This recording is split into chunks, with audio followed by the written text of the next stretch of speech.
The stars shone like silver fires outside the wide glass windows of the diplomatic station. Earth had finally earned its place among the stars. Lieutenant Aaron Hayes could hardly believe that he was part of history. A few years ago, he had been an ordinary officer, stationed on a quiet Earth ship. Now, he was chosen to represent humanity in one of the most important ceremonies in the galaxy. The Verith were unlike any other alien race humanity had met. Tall, graceful, with glowing eyes that reflected starlight, they carried themselves like living statues of crystal and flame. Their culture was old, proud, and full of traditions that humans barely understood. To stand before them was to feel both honored and terrified. Aaron adjusted his uniform collar as he followed. The translator droned through the massive hall. The Verith Palace was carved from a mountain of dark stone, glowing with streams of energy that pulsed like veins. Every corner was lit by strange torches that burned without fire. The air itself smelled of metal and rain. "This is it," Aaron whispered to himself. "Don't mess this up."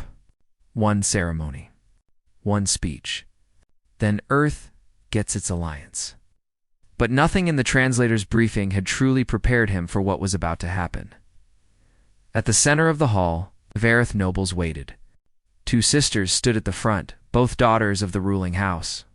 They looked similar, yet there was a sharp difference in their presence. Keliera, the elder sister, was tall and commanding. Her silver-blue armor shone, and her gaze was like lightning.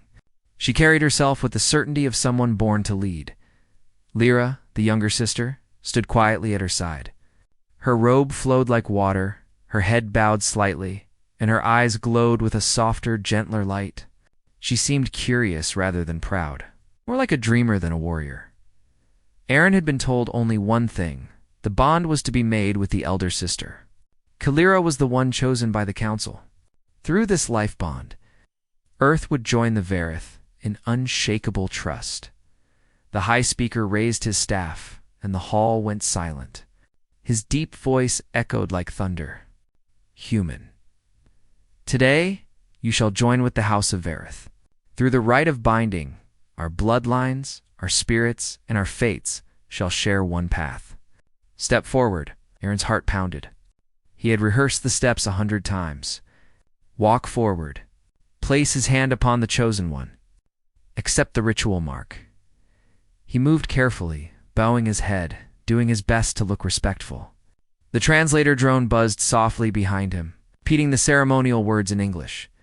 When he reached the two sisters, Aaron hesitated. Both looked at him, both seemed to wait. In that tense silence, his nerves betrayed him. The younger sister, Lyra, gave him a small, encouraging smile. It was soft, almost human-like, and it calmed his shaking hands. Without thinking, Aaron stepped toward her and laid his palm against hers. At once, light flared. The hall filled with a sudden burst of energy, golden and white, wrapping around Aaron and Lyra like a storm. The crowd gasped, voices rising in shock.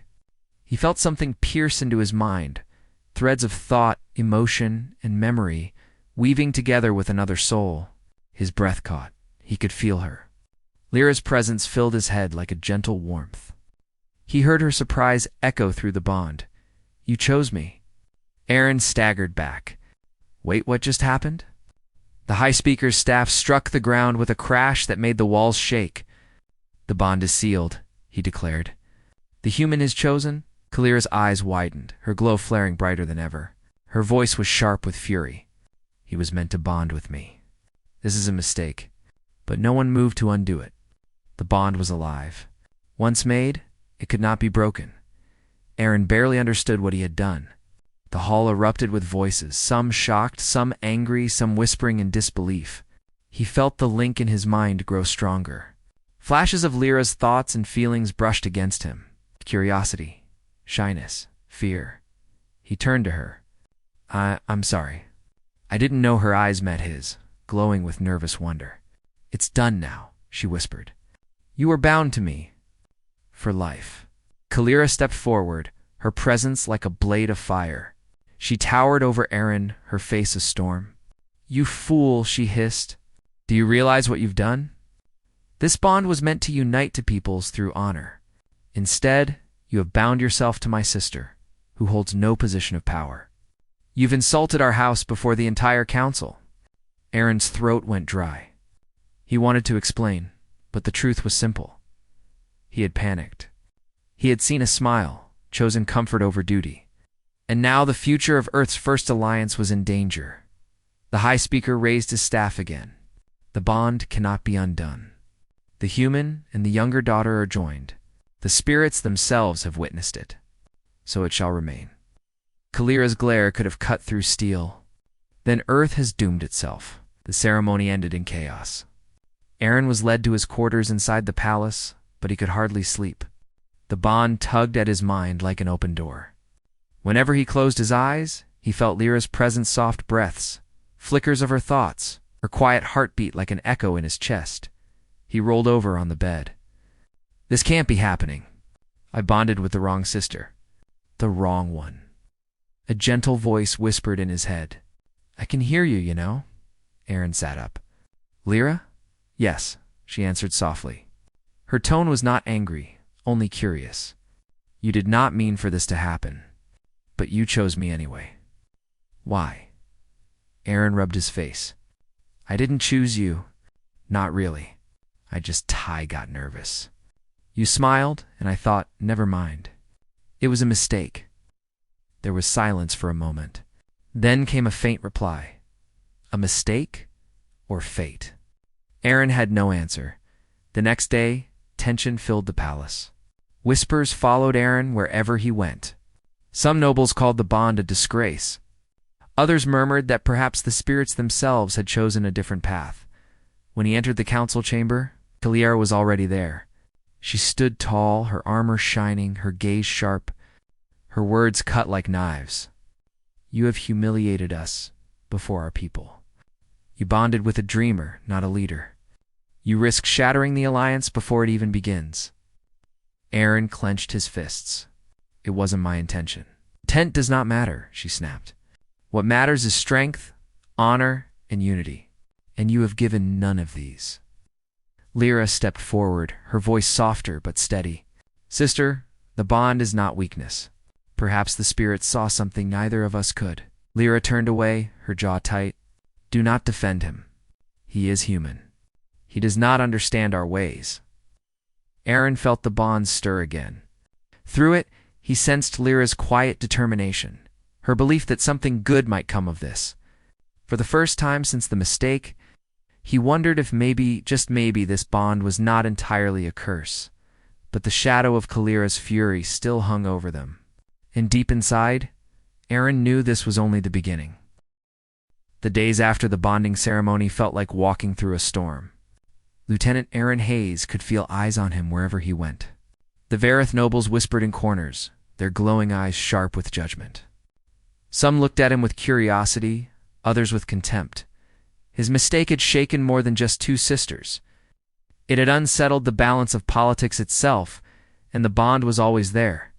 A thread that tugged at his mind, gentle yet constant. Whenever Lyra was near, he felt her presence more strongly. When she was far, he still sensed faint traces of her thoughts.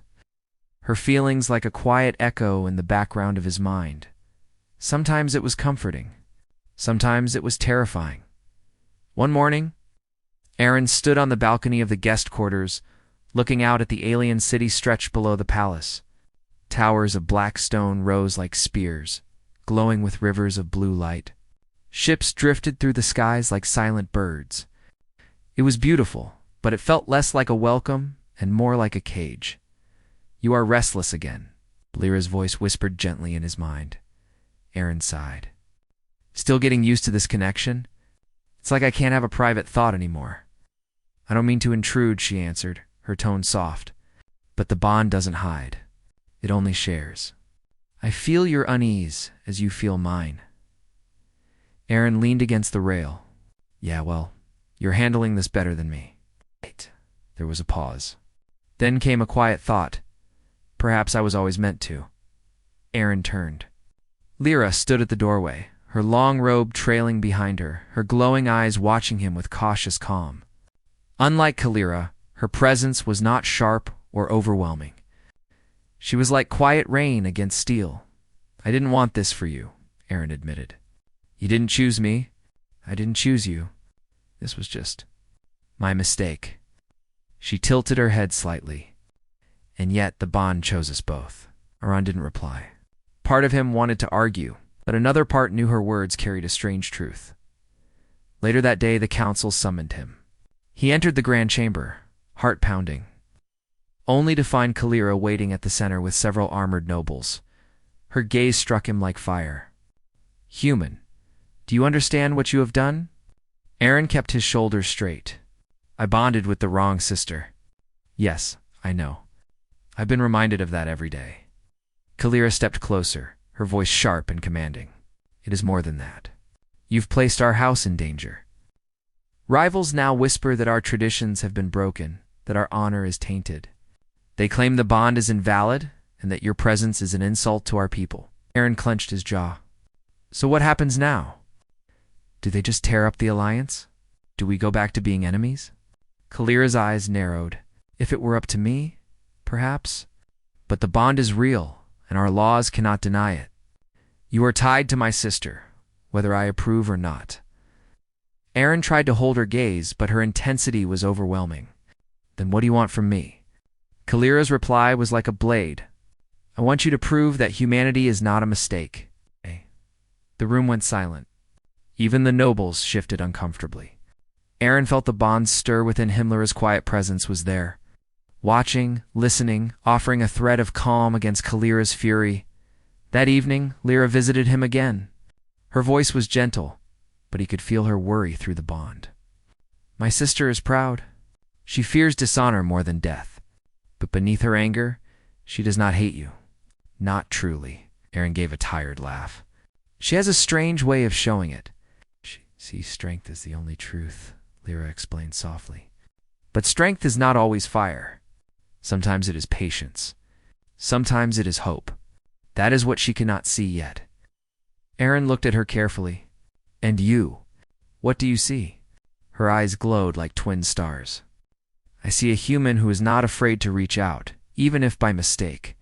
And now, I see a path neither of us expected."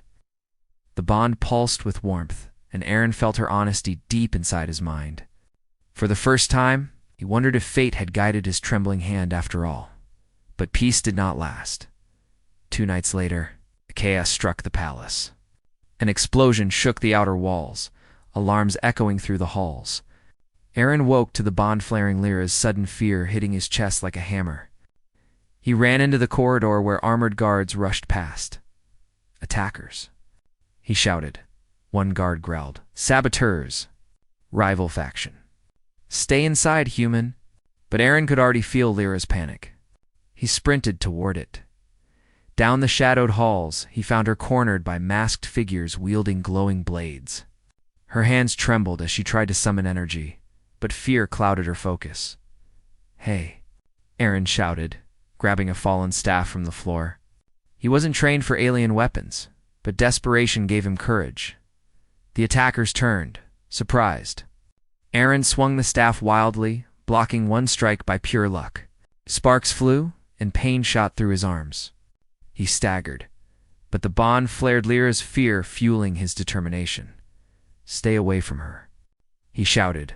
One attacker lunged, but before the blade could strike, another figure stormed into the hall. Kalira, her armor blazed with light, her weapon a spear of energy. She moved like lightning, cutting down the attackers with brutal precision. In moments, the hall was clear. The enemies fleeing into the shadows. Kalira's eyes blazed as she turned to Aaron. "Fool, do you want to die? You are no warrior." Aaron, panting, raised the staff again. "Maybe not. But I wasn't about to let them hurt her." For the first time, Kalira's anger faltered. Her eyes flicked to her younger sister, who clutched Aaron's arm, relief glowing in her face. The elder sister's jaw tightened, but she said nothing more. The next day, the council was in uproar. The rival faction claimed the attack proved the bond was cursed, a weakness that endangered everyone. Whispers grew louder. The humans should be cast out, or worse, executed. To cleanse the dishonor, Aaron listened in silence as the nobles argued. His mistake had become more than personal. It was now the spark for political war. When the council dismissed him, he'd walk through the halls with heavy steps. Lyra followed, her voice soft but firm. They will not stop. They see you as an outsider, but I will stand with you. The bond makes us one. Aaron stopped, turning to her. You shouldn't risk yourself for me. She looked at him with steady eyes. It is not risk. It is truth. We are bound, Aaron Hayes of Earth. And if you fall, I fall as well. The weight of her words pressed into him, carried through the bond. He had thought of the bond as a mistake, but now it felt like a promise. That night, Kalira visited him. Her voice was low, her expression unreadable. You are reckless, she said coldly. But you did not run. That is rare. Aaron met her eyes. I won't abandon your sister, or Earth, or the Alliance. Her gaze softened, just for a breath, before hardening again. If you truly mean that, then prove it. The rival faction grows bold. They want war. If you are to survive, if this bond is to mean anything, you must fight not with weapons, but with courage. Aaron straightened. Then show me how. For a moment, the silence between them was heavy. Then Kalira gave a single nod. Very well.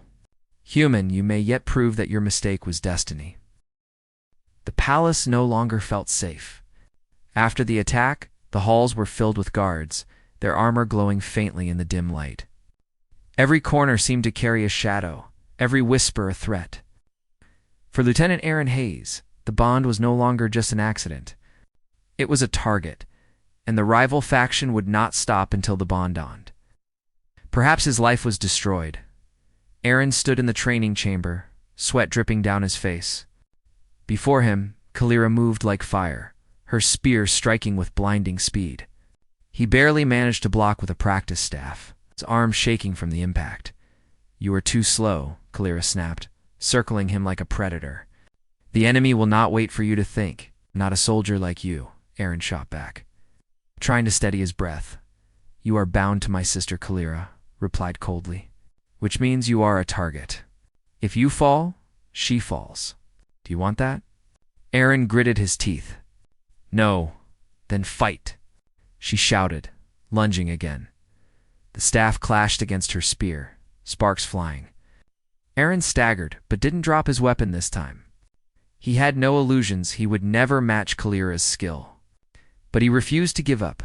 Somewhere deep inside, that human stubbornness pushed him forward. When she finally stepped back, her eyes glowed with sharp judgment. Better you may not win with strength, but perhaps with will. Later, as Aaron rested, Lyra entered quietly. She carried a small bowl of glowing fruit, placing it beside him. You should not let her push you so hard, Lyra said gently. Aaron smiled weakly. She's trying to keep me alive. Her gaze softened. She fears losing more than she admits. She fears losing me, and maybe you as well. Aaron looked at her, surprised. You think she cares about me? Not in the way you imagine, Lyra answered, her voice calm. But she sees something in you that challenges her. Humans, you carry fire without armor. That unsettles her. Aaron chuckled softly. That's one way of putting it. The bond stirred gently between them, carrying her quiet warmth. For a moment, Aaron felt steady again. The council met the next day. Tension was thick in the air. Rival nobles stood at the far side, their voices sharp and accusing. The bond is a stain. One shouted, the human weakens us. Already enemies strike our walls. Cast him out before more blood is spilled. Another joined in. The alliance with Earth must be broken. We will not be ruled by accident and shame. Clara stood tall, her armor gleaming, her voice like thunder. The bond is law. It cannot be undone. To cast him out would dishonor not only us, but the spirits themselves. But the rival faction had grown bolder.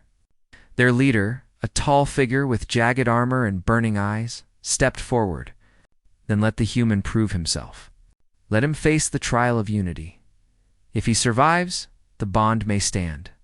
If he falls, the bond dies with him. The chamber erupted in shouts. The trial of unity was ancient, a test of both body and spirit meant only for leaders and champions. No human had ever faced it. Aaron felt a chill crawl down his spine. The rival leader's gaze burned into him, daring him to refuse. Aaron raised his voice, steady despite the fear in his chest. "I'll face it." The hall fell silent. Kalira turned sharply. "You don't know what you're agreeing to." Aaron looked at her, then at Lyra. "If I don't, Earth loses everything. And so do you. I won't run from this." Through the bond he felt Lyra's fear, her heart racing. But beneath it, he also felt her faith in him. Fragile, but real. The trial was set for the next day. The chamber of trials was an arena, carved from black stone, glowing with lines of blue fire. Nobles gathered around the edges, their voices murmuring like a storm. At the center, Aaron stood with only a staff in his hands. Across from him, the rival faction's champion, a massive Varith warrior in spiked armor. Wielding a blade that shimmered with deadly light, Kalira stood at the edge, her jaw tight, her spear gripped hard. Lyra stood beside her, her hands clasped. Her eyes fixed on Aaron, the bond between them pulsed like a living flame. The gong sounded. The champion charged. Aaron barely rolled aside, the blade slamming into the stone where he had stood. Sparks flew, the ground shaking. He scrambled up, raising his staff just in time to block another strike. Pain shot through his arms. The crowd roared. "You cannot win, human." The champion growled, his voice echoing. "The bond will end here." Aaron gritted his teeth. "We'll see about that." The fight was brutal. Aaron's body screamed with every movement. He was slower, weaker, less trained. The champion struck with precision, each blow a storm of power. Aaron dodged, blocked, stumbled, and rose again. Every time he was thrown down, he forced himself back to his feet, and through it all, the bond pulsed. "Stand, Aaron," Lyra's voice whispered in his mind, steady and warm. "You are not alone. My strength is yours." Energy surged through him. Not physical, but deeper willpower, courage. The stubborn spark of humanity refusing to die. The champion swung again. And this time Aaron turned the strike aside with perfect timing, slamming his staff into the warrior's chest. The crowd gasped. Kalira's eyes widened slightly, flicker of respect breaking through her mask of steel. The battle raged on. Sweat blinded Aaron's eyes, his muscles burning. The champion struck him across the shoulder, pain exploding. Aaron fell to one knee, the crowd roaring for his defeat, but the bond flared again. Lyra's voice filled his mind like a song of light. "Rise, please, rise." For me, Aaron pushed against the pain. Slowly, he stood again. The champion snarled in disbelief. With a final surge of will, Aaron swung his staff, striking the warrior's weapon aside, then drove the staff into his chest with all the strength he had left. The champion staggered, then collapsed to the ground. Defeated. Silence fell. Then the chamber erupted with voices. Some in shock, some in awe. Aaron stood trembling, barely able to hold the staff, but he did not fall. He raised his head. The bond stands. The council could not deny it. By ancient law, the trial of unity had been passed. The bond was proven valid, the alliance with Earth preserved as the nobles dispersed. Kalira approached Aaron. For once, her gaze was not fire, but steel tempered with respect. "You fought without skill," she said bluntly, "but you fought with heart. That is strength of another kind." Aaron gave a tired smile. "I'll take that as a compliment." Her lips twitched, almost like a smile. "Perhaps it is." Lyra came forward, her eyes shining with relief. She placed her hand on his arm. "You stood when you should have fallen. The bond is no mistake, Aaron. It is truth." Aaron felt the bond warm between them. Not heavy like a chain, but steady like a promise. That night, the three of them stood together on the palace balcony, looking out at the stars. The air was cool, the city glowing below. Kalira spoke first, her voice calm but strong. "The alliance will hold now, but this is only the beginning. Enemies remain, and challenges will come. Aaron nodded. I figured. But if I can survive one trial, I'll survive the next. Lyra smiled softly. Not alone. Never alone. For a long moment, none of them spoke. The stars stretched endlessly before them. A universe filled with danger and promise. And in that silence, Aaron realized something. He had come here as a soldier, a diplomat, a mistake-maker. But now, he was something else entirely. He was proof. Proof that humans could stumble, fall, and still rise again. Proof that even in the oldest traditions of the stars, there was room for change. Proof that sometimes mistakes could become destiny. And as the bond pulsed warmly within him, Aaron knew this was only the beginning of humanity's story among the stars.